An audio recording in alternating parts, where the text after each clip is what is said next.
esclavitud es impensable. Evidentemente hay algunos pequeños grupúsculos y hay personas que a lo mejor en el fondo de sus corazones añoran la época de la esclavitud, pero aún ellos les da un poco de vergüenza decirlo, y cuando lo dicen lo van a disfrazar de otra manera. ¿Por qué?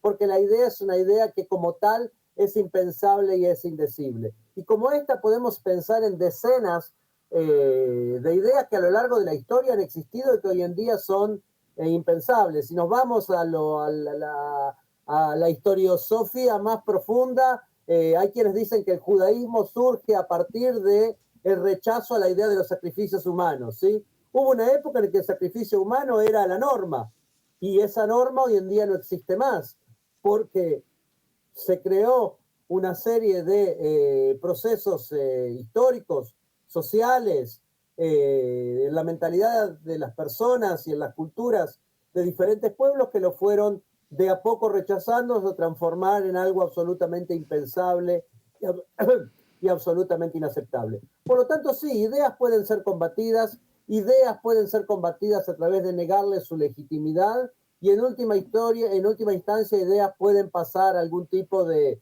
depósito de trastos de la historia, un poco como esos depósitos que vemos en las películas de Indiana Jones o esas películas de fantasía, donde hay un montón de cosas que alguna vez tuvieron relevancia, pero que hoy en día no juegan ningún papel en el día a día de los seres humanos. Claro, pero buenas tardes, Joel, te saluda Jessy. Hola, Jesús. Pero hay un proceso, ¿o no? No es que se mata de un día para el otro una idea o se erradica de un día para el otro una idea, porque entiendo que por ahí una idea que empieza siendo quizás más marginal, después pasa a ser hegemónica y después termina por ahí transformándose en otra cosa hasta que desaparece o se confluye en otra idea, ¿no? Por supuesto, el que pretende, a ver, vamos a decir así, las ideas no se matan solamente a través de una operación militar, si esta es digamos, si esta es la pregunta, no va a ser una operación militar ningún tipo de operación militar la que va a acabar con las ideas, aunque acabe, en un hipotético caso que no va a suceder, físicamente con todos aquellos que en este momento profesan esa idea, ¿sí? Esto está claro que no va a suceder. Ahora, a través de un proceso que, por un lado, vaya mostrando la negatividad de esa idea y, por otro lado, vaya ofreciendo algún tipo de ideas alternativas o algún tipo de posiciones alternativas, en definitiva lo que va a terminar llevando a las personas es a entender la desventaja de profesar aquello y la ventaja de pensar en otras cosas. Aunque en la práctica puede ser que existan personas que todavía reivindiquen uno u otro aspecto de esta idea que está siendo dejada de lado, ¿sí? Por eso, como vos decís muy bien, son procesos en los cuales muchas veces elementos de las ideas rechazadas o las ideas a ser matadas, entre comillas, confluyen con lo nuevo, ¿sí? Lo nuevo nunca es totalmente nuevo, siempre tiene algo de lo anterior, siempre hereda rasgos de lo anterior, y siempre también va a contar con aquellas cosas que fueron dejadas de lado de la anterior por ser nocivas, por ser peligrosas, por ser inaceptables, ¿sí? Y inaceptables quiere decir que también son inaceptables para aquellos que antes las profesaban y hoy en día no las profesan. No es suficiente con que todos los demás les digan que están mal, sino que tiene que haber aquí un cambio que es un cambio interno. Joel, quiero saber qué pensás vos. El otro día yo leí una editorial en Macorri John, donde decían que justamente por la fuerza se han eliminado ideas, y decían que la Unión Soviética cae porque Estados Unidos se había sumado o había avanzado en la guerra armamentística, lo cual me parece que no ven lo que pasó con que el Papa sea polaco, pero no importa. Te quería preguntar, ¿cómo es que surge este ciclo en las ideas? Porque siempre contra las ideas hubo una lucha física, militar, contra el nazismo, contra la Unión Soviética, pero después hubo un paso después, que es lo que la transformó de hegemónica a idea marginal, ¿no? ¿Cómo es ese paso? ¿Cómo sería en este caso de Gaza, por ejemplo? Mira, yo creo que hay dos elementos, hay dos o tres, ¿sí? El primero de ellos es, como dije antes, tiene que ver con entender que existen en el mundo alternativas. Yo creo que muchas ideas pasan a ser marginales cuando una parte importante de la población empieza a ver que existen otras alternativas que generan, que le pueden generar una visión de futuro mejor, sin entrar en toda la cuestión cultural de que el mundo islámico tiene una predisposición diferente que el mundo occidental. No quiero entrar en todas estas cuestiones que tienen que ver con lo cultural, pero digamos que los seres humanos como tales no vivimos en compartimientos estancos, sino somos géneros diferentes, sino que compartimos algunas cosas en común y las ideas se desarrollan y cambian a partir del ofrecimiento de alternativas y ofrecimiento de esa cosa tan esquiva que se llama esperanza, ¿sí? Y por lo tanto la esperanza de algo diferente puede llevar a las personas a modificar sus conductas o sus formas de entender el mundo. Pero esto tiene que ser acompañado de dos cosas más. Por un lado, tiene que ser acompañado de que las cosas se sientan, se vean en el terreno, y por otro lado tiene que ser acompañado de un proceso permanente de combate de ideas. Es decir, si hay algo que venía pensando después que combinamos el tema de esta entrevista, venía pensando que creo que lo que caracteriza cualquier proceso de transformar una idea de algo central en algo marginal tiene que ver con una lucha permanente. O sea, la lucha por las ideas tiene que ser una lucha permanente. En el momento que la lucha por las ideas se abandona y se deja, bueno, ya le ganamos, ¿sí? Se ganó la batalla cultural, como se dice en algunos lugares en América Latina, en ese momento la empezaste a perder. En el momento en que sentís que ganaste la batalla cultural, en ese momento la empezaste a perder, y creo que no es casualidad, por ejemplo, que muchas ideas que creíamos totalmente sepultadas, por ejemplo, muchos motivos, tópicos antisemitas que creíamos sepultados en el desván de la historia, reaparecen con mucha fuerza justamente porque se creía que ya estaban ganados, ¿sí? Porque creía que, bueno, puede haber gente que odia a los judíos por otras razones, pero por eso ya no los van a odiar más. No, los mismos tópicos pueden volver en el momento en que uno siente que como que abre la mano de ese tipo de batalla cultural, que es una batalla permanente. El que siente que ganó la batalla cultural, vuelvo a repetir, me parece esencial en cualquier contexto, la empieza a perder. Y me parece que a medio, largo plazo, si hablamos de las ideas de Hamás o de lo que es el fundamentalismo islámico, pasa lo mismo. Sí tiene que haber una batalla que no es cultural, una batalla que es real y que la que se está dando en el terreno. Sí tiene que haber el ofrecimiento de una alternativa, y escuché los últimos 2 minutos de la presentación de las noticias del día de ustedes, y vos, Johnny, hablabas la cuestión de la falta de un programa para el día después. Eso no ayuda a que desaparezcan las ideas de Hamás, sin lugar a duda, al contrario, creo que las perpetúa. Y esta cuestión de una batalla permanente por las ideas, cuando hay que tener en cuenta otra cosa, la cuestión de la alternativa no es solamente una cuestión de buenos sentimientos de las almas bellas, sino es una cuestión muy práctica, muy política y muy sociológica. No existe el vacío en las sociedades y no existe el vacío en la cultura. Si uno elimina, en teoría, un grupo determinado, una idea determinada, pero no crea nada en su lugar o no genera nada en su lugar, no importa cuánta vuelta le des a las cosas, lo que había va a volver, porque no hay vacío. Y lo que está vacío tiende a llenarse con lo que las personas conocen y tiende a llenarse con lo que hay. Joel, ¿quién pensás que tendría que traer esta alternativa? Porque me parece muy interesante lo que vos pensás y se me ocurría recién mientras vos hablabas, por ejemplo, que muchas de las ideas surgen de los centros educativos o incluso hoy en día, lamentablemente, también de las redes sociales, que tenemos un campo de batalla ahí también con respecto a esta idea de Hamás que está en ebullición también. ¿Quiénes deberíamos ser? ¿Deberíamos ser nosotros los que traemos una alternativa? ¿Debería ser tipo los judíos, el Estado de Israel, o tiene que venir de otro lado? Mira, Yo sé quién no, que es más fácil decirlo. Yo creo que ninguna idea duradera, ¿sí?, que reemplace a la ideología asesina, criminal y abusadora de Hamás va a venir de la mano o colgada de las bayonetas israelíes, ¿sí?, para usar una expresión un poco arcaica, pero creo que es bastante gráfica. No va a ser colgada de las armas israelíes que va a llegar la alternativa.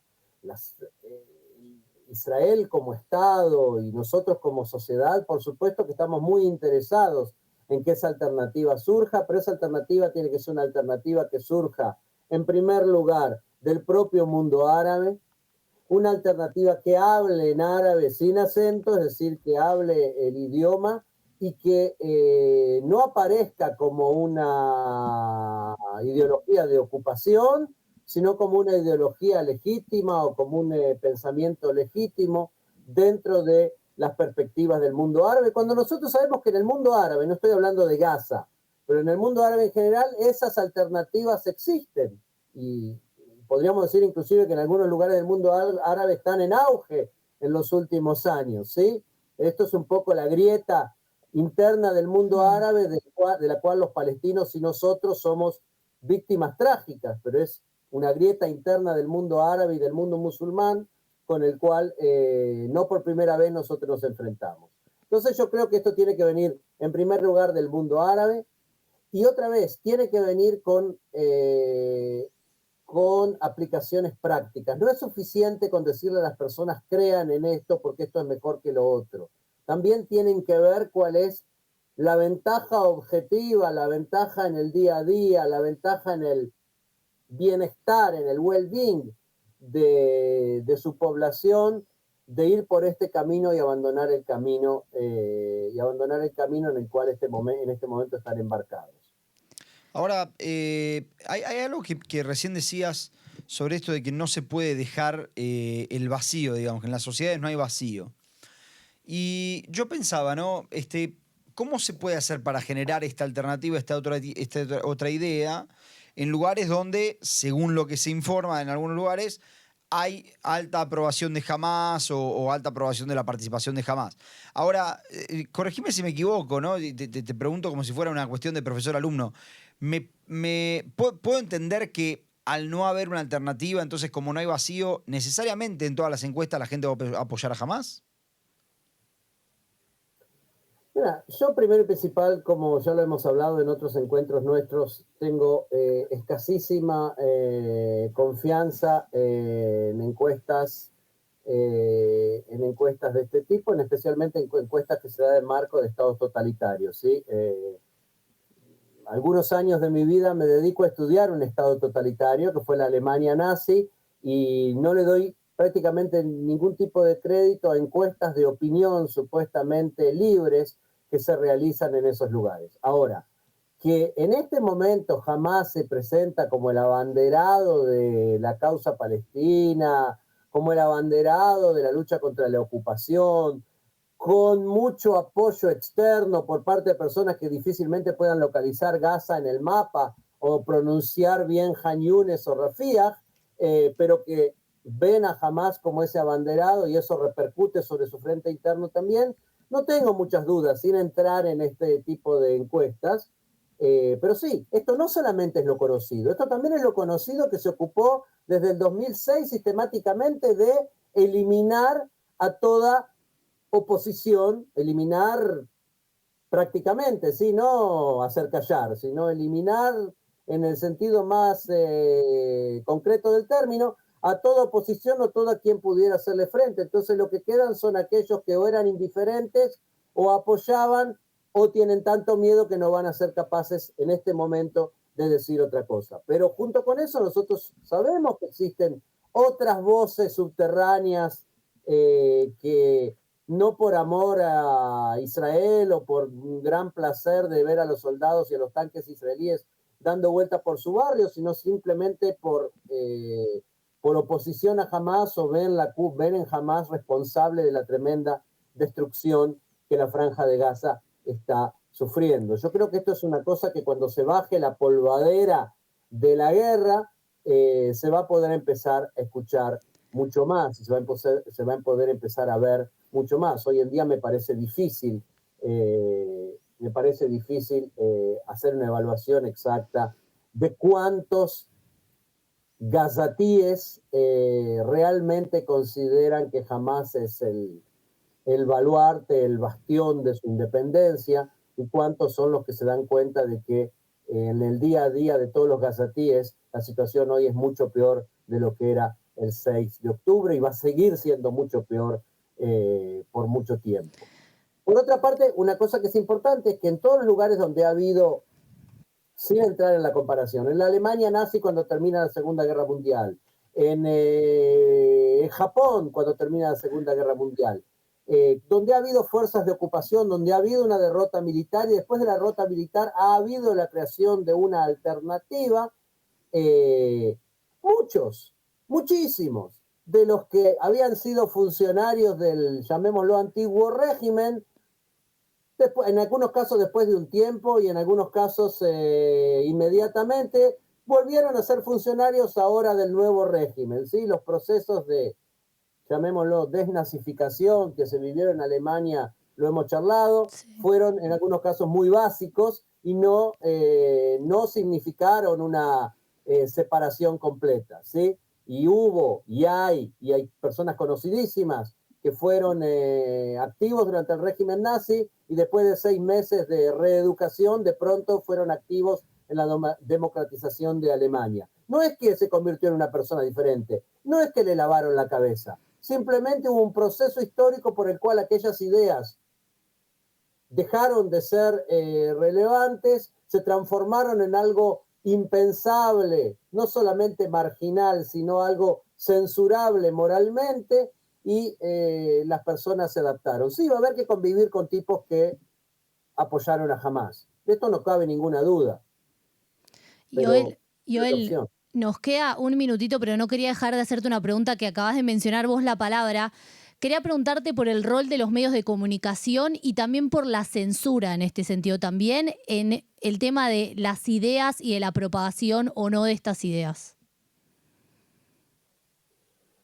Mira, yo creo que nosotros, como vos lo mencionaste antes, vivimos en una época en la cual no existe más control estatal, por llamarlo de alguna manera, sobre las ideas que se difunden, y lo que existe sí es un montón de manipulación. ¿Sí? Nosotros somos conscientes de que existe un montón de manipulación de la información a través de las redes sociales, de los medios alternativos, de TikTok y demás, tema que se está discutiendo mucho hoy en día a propósito de las elecciones en Estados Unidos.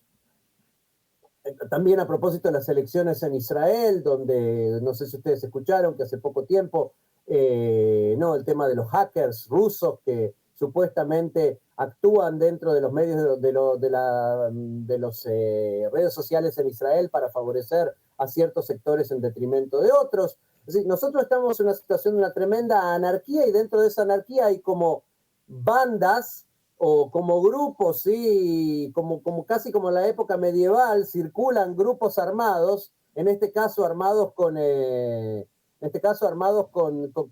el algoritmo, no armados con lanzas y espadas, que van de alguna manera cazando gente y propagando determinadas ideas. En ese sentido tenemos un problema que yo creo que los estados van a tener que tomar cartas en el asunto y tratar de pensar como estrategia dentro de este nuevo mundo de grandes bloques cómo se enfrentan a esta cuestión, que es, yo creo que es la cuestión de nuestra época, ¿sí?